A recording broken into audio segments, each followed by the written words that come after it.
एक मणिपुर कल तक जल रहा था, लेकिन अब महाराष्ट्र को भी जला दिया। महाराष्ट्र को जला दिया। नई लाशें बिछाने के लिए गड़े मुर्दे आपने उखाड़ दिए। नई लाशें बिछाने के लिए आपने गड़े मुर्दे उखाड़ दिए, और वो भी औरंगजेब के नाम पर। मैं ये कहना चाहता हूं, अगर आपको औरंगजेब का कबर तोड़ना है तो बेशक तोड़िए। आपको किसने रोका? आपकी सरकार है केंद्र में और महाराष्ट्र में, आपकी सरकार है। गृह मंत्री आपके हैं, महाराष्ट्र में मुख्यमंत्री आपके हैं। आप जाइए, हाथ में फावड़ा विवड़ा लेकर उधर जाइए और तोड़ दीजिए। श्री संजय राउत, 3 मिनट्स। सर, गृह मंत्रालय के ऊपर हम चर्चा कर रहे हैं, लेकिन मैं देख रहा हूं बहुत से हमारे सदस्य ने औरंगजेब पर चर्चा की।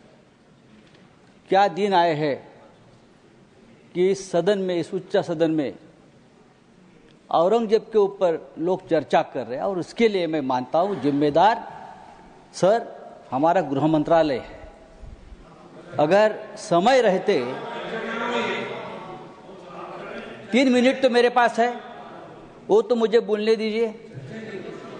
अगर गृह मंत्रालय ने, देश के गृह मंत्रालय ने ऐसी जो ताकतें हैं, जो बार बार इस देश में औरंगजेब का नाम लेकर इस देश में अस्थिरता पैदा करने की कोशिश की, उसमें कुछ लोग ऐसे हैं जो महाराष्ट्र में मंत्री है, जो केंद्र में उच्च पदों पर है, तो उनको अगर हम रोके नहीं तो ये देश एक नहीं रहेगा, ये देश अखंड नहीं रहेगा।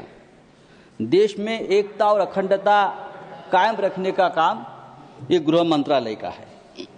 लेकिन मैं देखता हूं सर, कुछ सालों से इस देश को पुलिस स्टेट बना दिया है, पुलिस स्टेट।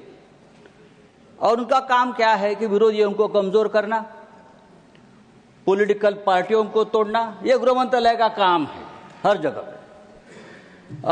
एमपी विधायक, उनको खरीदने के लिए पुलिस की मदद देना। अगर ये हो जाएगा तो जो असली काम है गृह मंत्रालय का, लॉ एंड ऑर्डर, देश को एक रखना, सुरक्षा रखना। एक मणिपुर कल तक जल रहा था, लेकिन अब महाराष्ट्र को भी जला दिया। महाराष्ट्र को जला दिया। नई लाशें बिछाने के लिए गड़े मुर्दे आपने उखाड़ दिए। नई लाशें बिछाने के लिए आपने गड़े मुर्दे उखाड़ दिए, और वो भी औरंगजेब के नाम पर। 300 साल में नागपुर में कभी दंगा नहीं हुआ था। इतिहास है नागपुर का।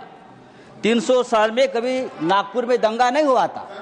नागपुर जैसे शहर में अगर दंगा होता है, और वो भी हमारे महाराष्ट्र के मुख्यमंत्री के विधानसभा क्षेत्र में, अरे मैं ये कहना चाहता हूं, अगर आपको औरंगजेब का कबर तोड़ना है तो बेशक तोड़िए। आपको किसने रोका? आपकी सरकार है केंद्र में और महाराष्ट्र में, आपकी सरकार है। गृह मंत्री आपके हैं, महाराष्ट्र में मुख्यमंत्री आपके हैं। आप जाइए, हाथ में फावड़ा विवड़ा लेकर उधर जाइए और तोड़ दीजिए। लेकिन आपके बच्चों को भेजो, हमारे बच्चों को मत भेजना। आपके बच्चे विदेश में पढ़ रहे, आपके बच्चे विदेश में काम कर रहे, और जो गरीब बेरोजगार बच्चे हैं उनका आप दिमाग माननीय संजय राउत जी, भाषण समाप्त लगा दिया है। सर, मैं कहता हूं ये इस प्रकार का काम रोकने की जिम्मेदारी समाप्त हुआ। माननीय सदस्य।